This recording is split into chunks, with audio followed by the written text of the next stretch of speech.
गणेशोत्सव सार्वजनिक समिती महामंडळाची स्थापना या ठिकाणी सध्या जरी झालेली असली ती आता तुम्ही विचारलेल्या प्रश्नाचं प्रथमतः या ठिकाणी मी उत्तर देतो की आता सुरुवात आहे। यामध्ये परत आणि कशा पद्धतीने वाढ करायचं किंवा आता फक्त शहरपुरीत मर्यादित जरी असली तरी भविष्यामध्ये जिल्ह्यामध्ये देखील करण्याचं नियोजन किंवा मानस आमच्या समितीच्या माध्यमातून या ठिकाणी राहील।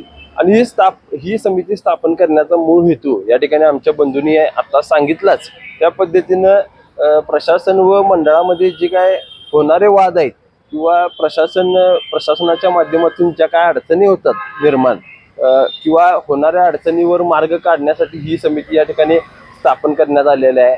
या ठिकाणी आपल्या मीडियाच्या माध्यमातून देखील प्रशासनाला आमची ही सगळी जी काय असणारी कळकळ आहे ती त्यांना देखील समजून येऊन देत व याच्यावर या ठिकाणी ही सुरुवात झाली आहे। या सुरुवातीच्या माध्यमातून या ठिकाणी मार्ग निघून देत एवढीच या समितीच्या माध्यमातून मी विनंती करतो। मी प्रसाद नंदकुमार वळंजू शिवाजी चौकातला जो महागणपती आहे नवसाला पावणारा 21 फुटी महागणपती म्हणून आहे त्याचा प्रतिनिधी या समितीमध्ये उपाध्यक्ष म्हणून कार्यरत आहे।